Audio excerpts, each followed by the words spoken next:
Pirates! Chapter 2. The News. Good morning. This is Dull TV. Reports are coming in that the Galleon Museum has been ransacked by pirates.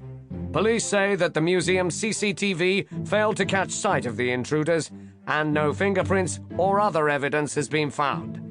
At this stage, they only have the mumbled account of crossword champion and museum security guard Arthur Poppycock to go on.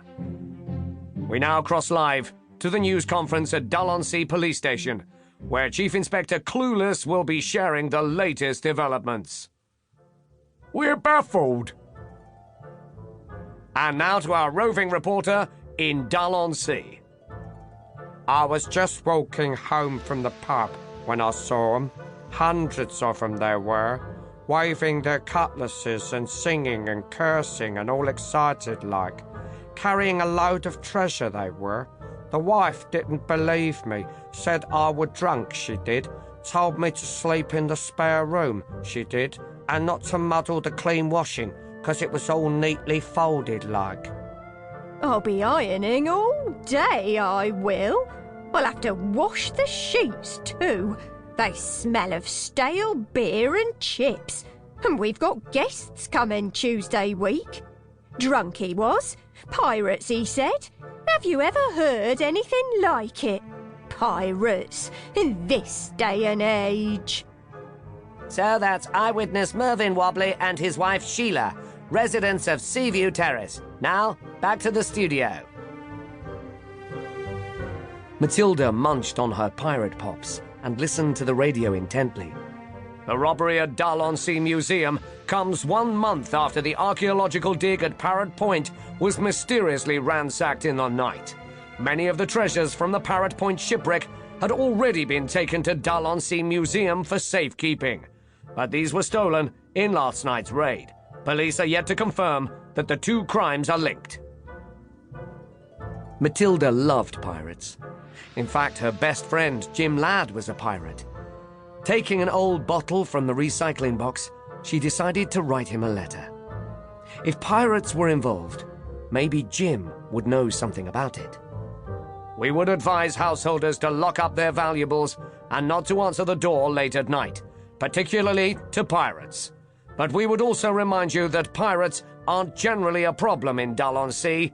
Most importantly, don't panic! Chapter 3. Panic. Dallonsea was in a panic. Everybody seemed to be in a hurry. Shopkeepers were shutting their shops early. Townsfolk scurried about with arms full of antiques and bags full of money. Police cars hurtled along with sirens blaring. And the holidaymakers had all gone home. Rumors of marauding pirates can have that effect on a little seaside town. Almost a month had passed since the robbery at the museum, and the police were still baffled. Chief Inspector Clueless had made a list of all the things he knew for certain.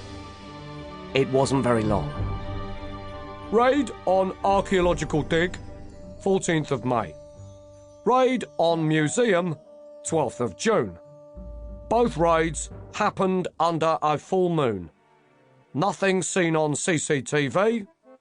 Next full moon, tomorrow.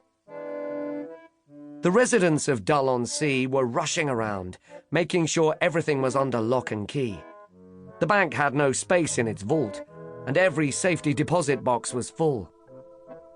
On her way home from school, Matilda walked past a queue of people clutching their valuables.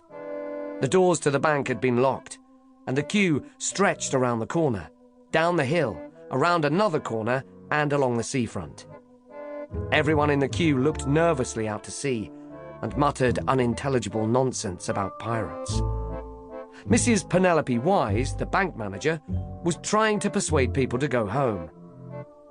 It's a good job we don't have anything valuable in our house, said Matilda's mum as they climbed on the bus.